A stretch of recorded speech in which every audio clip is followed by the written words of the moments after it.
Duli Yang Teramat Mulia Paduka Seri Pengiran Muda Mahkota Pengiran Muda Haji Al-Muhtadi Billah ibni ke bawah Duli Yang Maha Mulia Paduka Seri Baginda Sultan Haji Hassan Al-Bolkiah Muizzaddin Wad Daulah, Menteri Kanan di Jabatan Perdana Menteri, dan Yang Teramat Mulia Paduka Seri Pengiran Anak Isteri Pengiran Anak Sarah binti Pengiran Haji Saleh Abrahaman semalam berkenan berangkat menyaksikan peringkat akhir kejohanan CHSK Badminton Cup 2021. Paduka Nakda Dulian Teramat Mulia, Yang Teramat Mulia Pengiran Muda Abdul Muntaqim dan Yang Teramat Mulia Pengiran Anak Munirah Madhul Bolkiah berangkat menyertai kategori bergu remaja lelaki bawah 14 tahun dan kategori bergu remaja perempuan bawah 14 tahun mewakili pasukan Flying Gravity Waznah. Kejohanan berlangsung di Dewan Serbaguna, Sekolah Chenghua Kiudang, Daerah Tutong. Keberangkatan Dulian Teramat Mulia dan Yang Teramat Mulia dijunjung oleh Yang Berhormat Major Jeneral Bersara Dato' Peruke Seri Awang Haji Aminuddin Ehsan bin Pihin Orang Kai Saiful Mulong, Dato' Seri Paduka Haji Abidin, Menteri Kebudayaan Belia dan Sukan.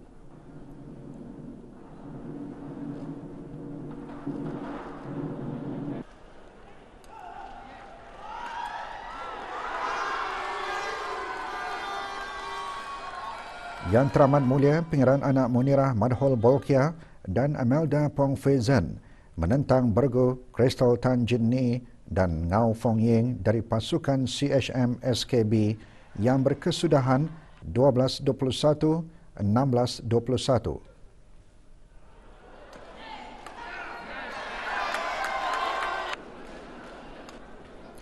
Yang Teramat Mulia Pengiran Muda Abdul Muntaqim dan Desan Chung Min Tin pula menang straight set 21-13, 21-11 ke atas bergu Anson Lee Sheng dan Hua Xiang Yi dari pasukan CHM SKB.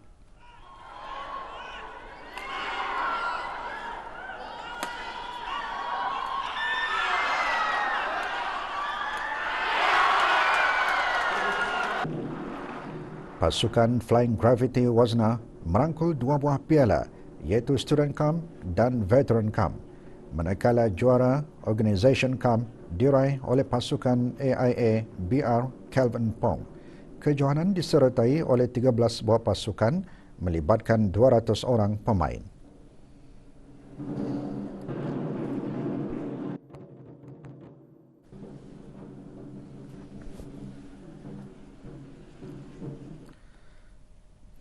Lapan kes import baharu jangkitan COVID-19 dicatatkan hari ini. Kementerian Kesihatan dalam siaran akhbarnya memaklumkan jumlah keseluruhan kes COVID-19 di negara Brunei Darussalam meningkat kepada 321 kes.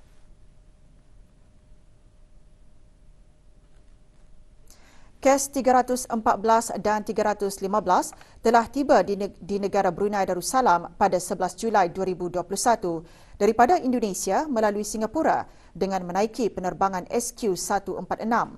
Kes 314 ialah seorang perempuan berumur 35 tahun dan tidak mengalami sebarang tanda-tanda jangkitan.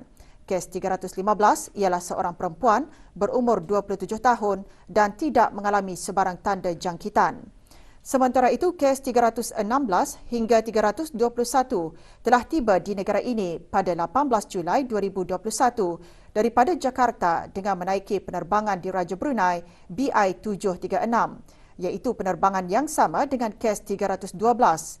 Kes 316 ialah seorang lelaki berumur 43 tahun, kes 317 ialah seorang lelaki berumur 22 tahun.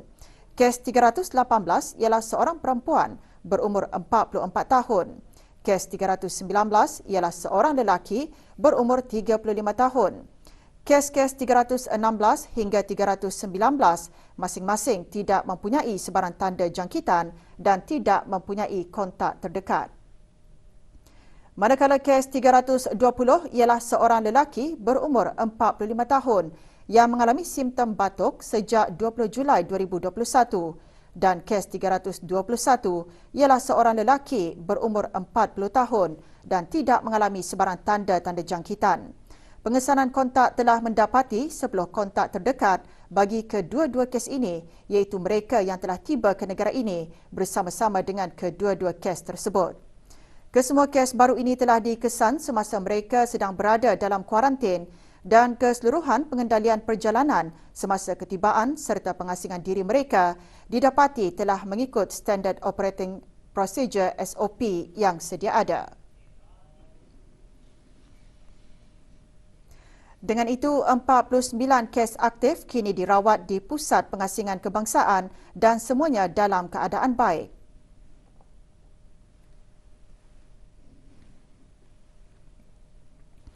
Kes terakhir jangkitan tempatan COVID-19 dilaporkan pada 6 Mei 2020, manakala jumlah kes import sejak kes jangkitan terakhir tempatan dilaporkan sebanyak 180 kes.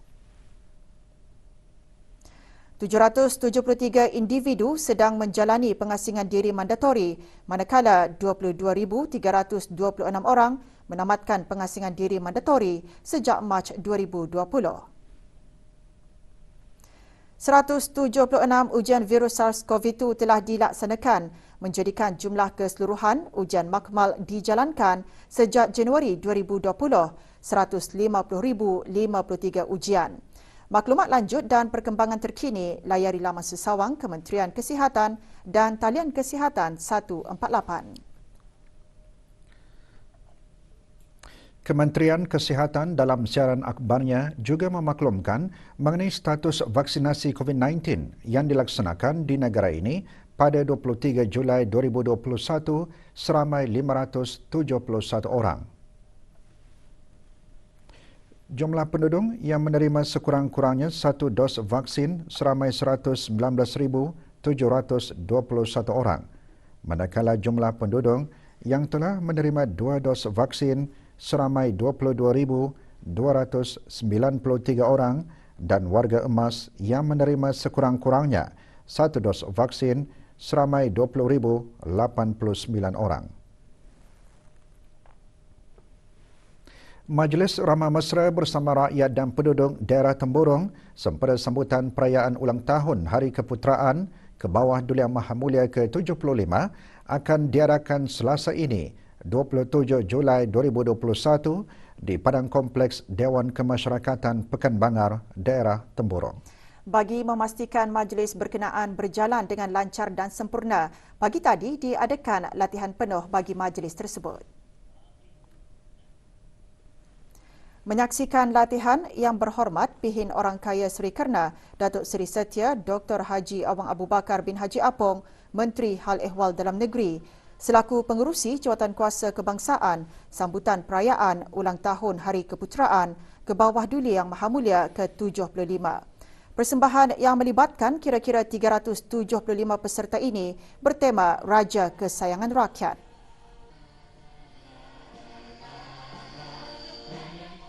Kami mengadakan latihan bersama dengan penyanyi utama bagi choir, dan gerak laku juga persiapannya dari segi pakaian, props dan juga menghalusi lagi gerak laku yang telah pun diberikan latihannya sebelum ini. Siok, saya bersemangat untuk melakukan persembahan ini kepada Sultan. Saya sangat gembira kerana dapat menyembahkan persembahan ini di depan Sultan. Daulat ke bawah Duli Tuan Patik. Saya berasa seronok kerana dapat menari sama-sama kawan-kawan yang lain. Saya berasa sangat gembira kerana terpilih untuk menyertai persembahan pada tahun ini walaupun kadang-kadang cuaca panas. Para jemputan yang akan menghadiri majlis ini diingatkan tentang kepentingan mematuhi garis panduan Kementerian Kesihatan, protokol-protokol keselamatan dan prosedur operasi standard SOP bagi membendung penularan wabak COVID-19.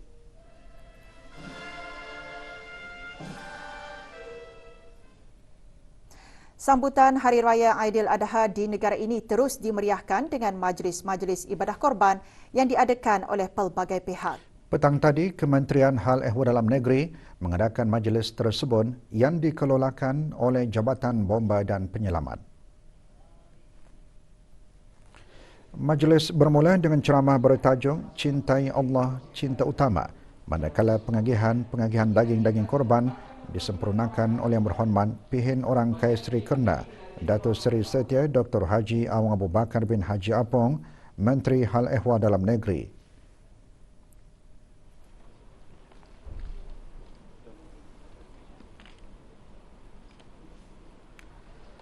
Majlis serupa juga diadakan pagi tadi oleh Kementerian Hal Ehwal Agama dan jabatan-jabatan di bawahnya di Balai Ibadat Kampung Sibon, Daerah Temburong. Pengagihan daging korban disampaikan oleh Yang Berhormat Pihin Udana Khatim Datuk Paduka Seri Setia Ustaz Haji Awang Badaruddin bin Pengarah Datuk Paduka Haji Awang Osman, Menteri Hal Ehwal Agama dan Isteri. Pada majlis ini 5 ekor sapi dikorbankan. Juga hadir Pengarah Datuk Seri Paduka Haji Bahrom bin Pengarah Haji Bahar, Timbalan Menteri Hal Ehwal Agama.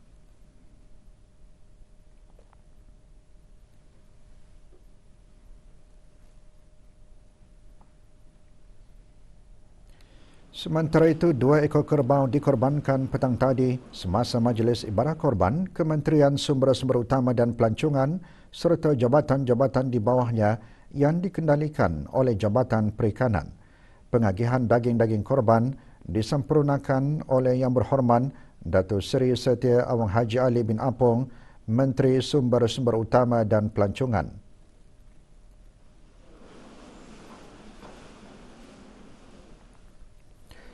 Majlis Ibadah Korban bagi Kementerian Kebudayaan Belia dan Sukan dan jabatan-jabatan di bawahnya diadakan petang tadi di 3 tempat berasingan. Di Dewan di Gadong, pengagihan daging korban disempurnakan oleh Yang Berhormat Major Jeneral Bersara Datuk Paduka Seri Awang Haji Aminuddin Ehsan bin Pihin Orang Kaya Saiful Molong Datuk Seri Paduka Haji Abidin, Menteri Kebudayaan Belia dan Sukan, dan Dr. Siti Nurhalbi binti Haji Wasal Fela, Timbalan Setiausaha Tetam Kebudayaan Kementerian Kebudayaan Belia dan Sukan.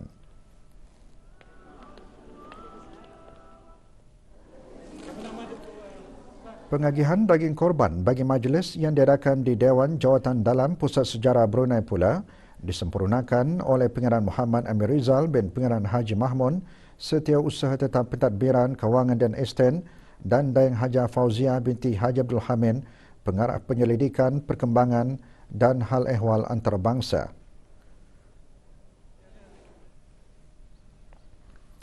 Manakala di Dewan Benadiri, Pusat Pembangunan Belia, daging-daging korban diagihkan oleh Pengarah Haji Muhammad Hasnan bin Pengarah Haji Ali Hasan, Setiausaha Tetap Pengurusan Strategi dan Dasar, dan Pengarah Siti Rahma binti Pengarah Haji Saleh, Pemangku Pengarah Pembangunan Masyarakat. 10 ekor sapi dikorbankan bagi ibadah korban oleh warga kementerian dan jabatan-jabatan di bawahnya serta kumpulan meraih berkah.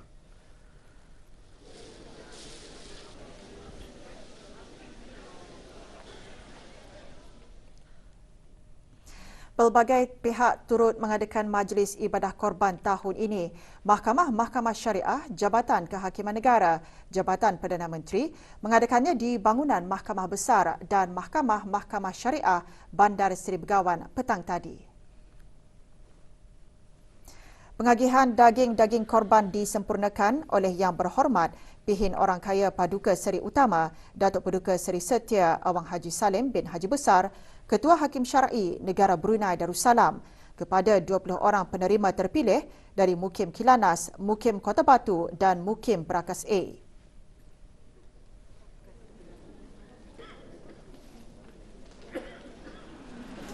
Ahli-ahli jawatankuasa takmir Masjid Kampung Bengkurong mengorbankan 4 ekor lembu dan 1 ekor kerbau. Pengagihan daging-daging korban kepada fakir dan miskin sekitar Kampung Bengkurong dan sekitarnya disempurnakan oleh Datuk Paduka Dr. Haji Ismail bin Haji Duraman, Penasihat Jawatankuasa Takmir Masjid berkenaan. Seramai 29 orang fakir miskin di Kampung Sungai Teraban menerima daging korban dalam majlis berlangsung di masjid kampung tersebut. Sebanyak 3 ekor kerbau dikorbankan di dalam majlis anjuran alumni Sekolah Menengah Perdana Wazir.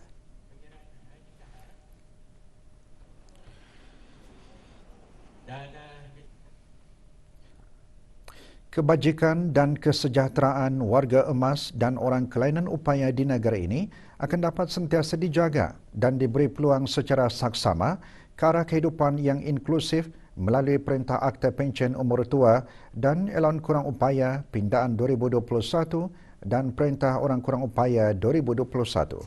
Ikuti huraian mengenainya seketika nanti.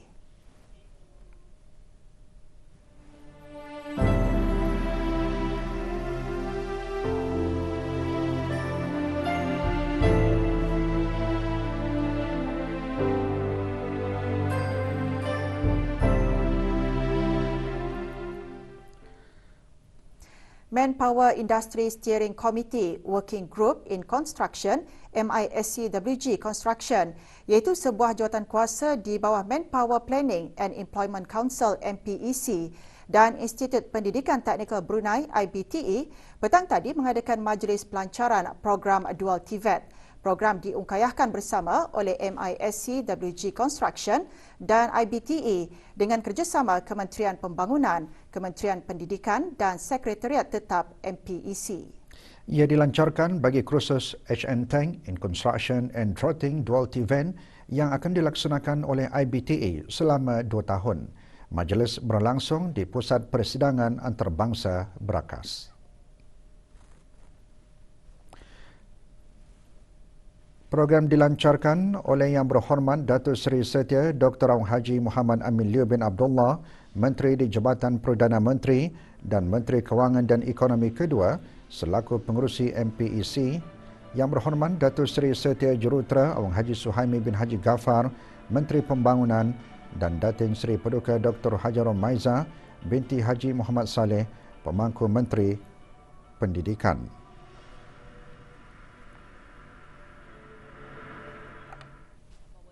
Dalam ucapan, Yang Berhormat Arkitek Siti Rozai Merianti binti Datuk Seri Laila Jasa Haji Abdul Rahman, Ahli Majlis Mesyuarat Negara selaku Yang di-Pertua Puja, antaranya berkata, program merupakan salah satu pencapaian penting dalam memastikan pelajar-pelajar lepasan institusi di negara ini memperoleh kemahiran dan kompetensi yang relevan khususnya dalam industri pembinaan.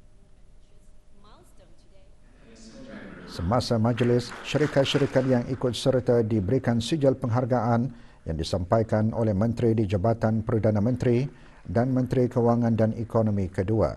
Program Dual TVET akan bermula pada hujung bulan ini. Juga hadir Datuk Seri Paduka Aketeng Awang Haji Marzuki bin Haji Mohsin, Timbalan Menteri Pembangunan.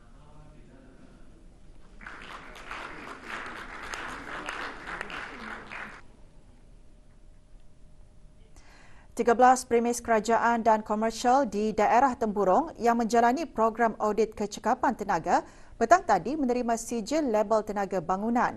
Ia adalah hasil intipati program pengauditan tenaga yang diungkayahkan oleh pihak Kementerian Tenaga melalui Unit Kecekapan dan Penjimatan Tenaga Bahagian Tenaga Lestari bermula pada Mac 2020 hingga bulan Mac 2021.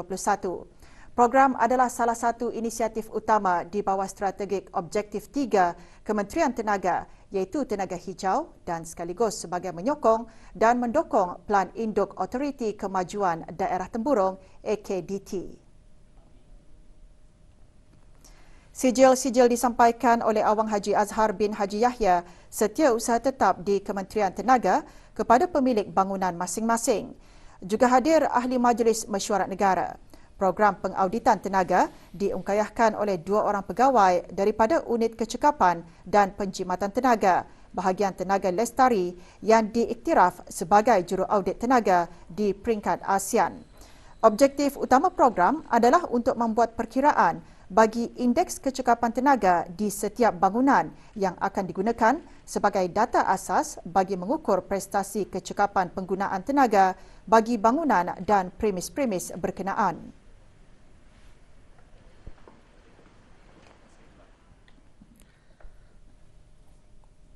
Sambutan ulang tahun Hari Keputeraan ke bawah Duli Yang Maha Mulia Paduka Seri Baginda Sultan dan Yang di-Pertuan Negara Brunei Darussalam ke-75 terus dimeriahkan semalam dengan pelbagai persembahan pentas.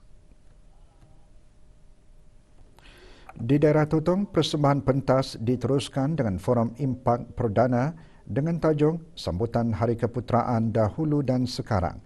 Hadir Yang Berhormat Awang Iswandi bin Ahmad, Ahli Majlis Mesyuarat Negara. Forum dianjurkan bersama oleh Impak Tutong Youth Development dan Jabatan Belia dan Sukan Cawangan Tutong. Pusat Dakwah Islamiah melalui program keagamaan Belia PKB menganjurkan persembahan bercorak keagamaan antaranya tausyih, teater dan sajang. Hadir Awang Haji Muhammad Rosli bin Haji Ibrahim, Setiausaha Tetap Kementerian Hal Ehwal Agama.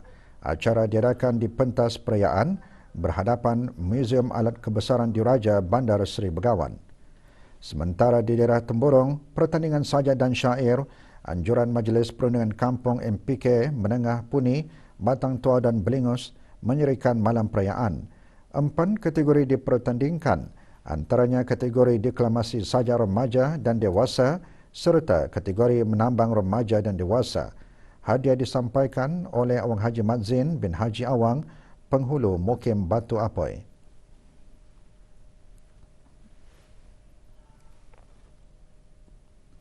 Pelaksanaan Perintah Akta Pencen Umur Tua dan Elaun Kurang Upaya Pindaan 2021 dan Perintah Orang Kurang Upaya 2021 akan mendukung pelbagai inisiatif Kerajaan ke bawah Duli Yang Maha Mulia Paduka Seri Baginda Sultan dan Yang di-Pertuan Negara Brunei Darussalam ke arah pembangunan masyarakat yang inklusif.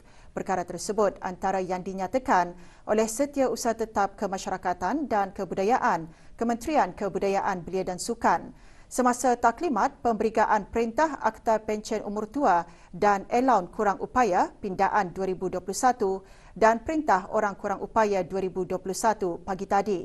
Dayang Hajah Nur Ashikin binti Haji Johari menjelaskan pemberigaan diutamakan kepada penghulu dan ketua kampung yang memainkan peranan penting sebagai barisan hadapan dalam mengesahkan serta menyampaikan pembayaran pencen-pencen dan elaun-elaun berkenaan. Taklimat berlangsung pagi tadi di Galeri Sukan Stadium Negara Hassanah Bolkiah, Berakas.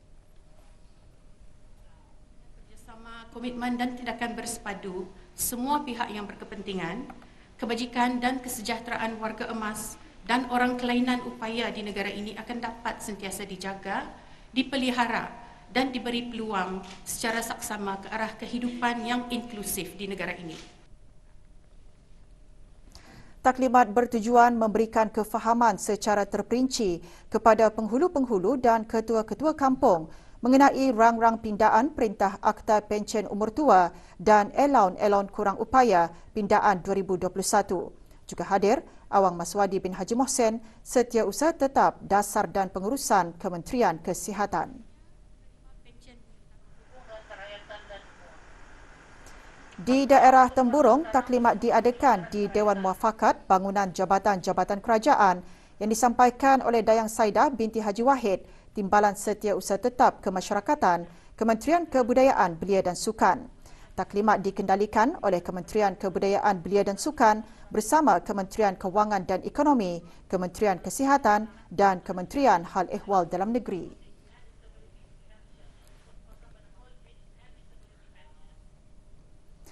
Kebocoran hos minyak, kerosakan peralatan kenderaan dan pendawaian antara punca utama berlakunya kenderaan terbakar. Perkara tersebut antara yang dikongsikan oleh pemangku Timbalan Setiausaha Tetap Pengangkutan, Kementerian Pengangkutan dan Infokomunikasi semasa sidang media Majlis Kebangsaan Keselamatan Jalan Raya MKKJR baru-baru ini. Menurut Awang Haji Muhammad Salihin bin Haji Aspar yang juga selaku Setiausaha MKKJR, kejadian kenderaan terbakar sepanjang tahun 2019 dan 2020 dicatatkan meningkat berbanding tahun 2018. Sidang media berlangsung di Kementerian Pengangkutan dan Infokomunikasi.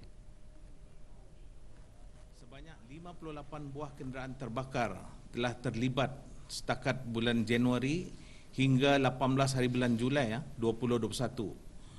Manakala sepanjang tahun 2019 dan 2020, sebanyak 93 buah kenderaan terbakar telah dilaporkan, iaitu meningkat sebanyak 28 buah daripada tahun sebelumnya, iaitu pada tahun 2018 yang hanya merekodkan sebanyak 65 buah kejadian. Sementara itu, Lim Hock Guan, pengarah bom badan penyelamat, menasihatkan kepada para pemandu untuk menyimpan alat pemadam api mudah alih jenis ABC di kereta dan rumah sebagai langkah keselamatan.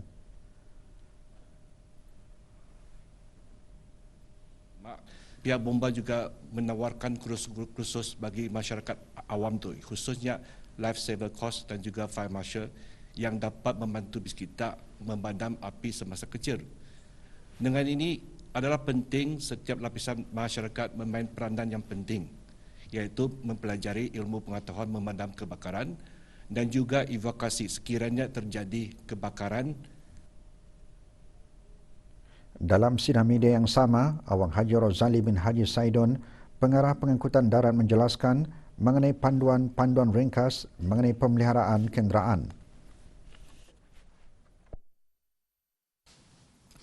Kenderaan perlu menjalani pemeriksaan periodik dan jika perlu pemeriksaan tertentu jika diketahui tanda-tanda kerosakan melalui bengkel-bengkel dan stesen-stesen pemeriksaan yang diiktiraf oleh JPD. Sebarang amaran ataupun warning dikeluarkan oleh kenderaan perlulah diambil perhatian. Perkara ini penting untuk keselamatan. Awang Muhammad Fadilah bin Awang Sulaiman selaku Wakil Pengerusi Persatuan Peniaga Automobil Brunei Bata pula mengongsikan salah satu usaha pihak pengedar kenderaan dalam memastikan keselamatan para pengguna adalah membuat penggantian ke atas peralatan kenderaan yang tersenarai dalam rekod list dari pihak pembuat kenderaan. Membuat penggantian ke atas peralatan kenderaan iaitu recall parts yang tersenarai. Bagi mengeratkan hubungan silaturahim di antara para pegawai dan kaki tangannya, Pusat Serantau Simeo Voktek pagi tadi mengadakan sambutan Hari Raya Aidil Adha. Acara diadakan di Pusat Serantau Simeo Voktek. Hadir Awang Alias bin Abu Bakar, pengarah Pusat Serantau Simeo Voktek. Majlis diserikan dengan ceramah bertajuk Falsafah dan Signifikan Ibadah Korban dari Perspektif Islam. Disampaikan oleh Dr. Haji Noralizam bin Haji Ali Akbar, Dekan Fakulti Syariah, Kolej Universiti Perguruan Agama Seri Begawan, Kubu SB.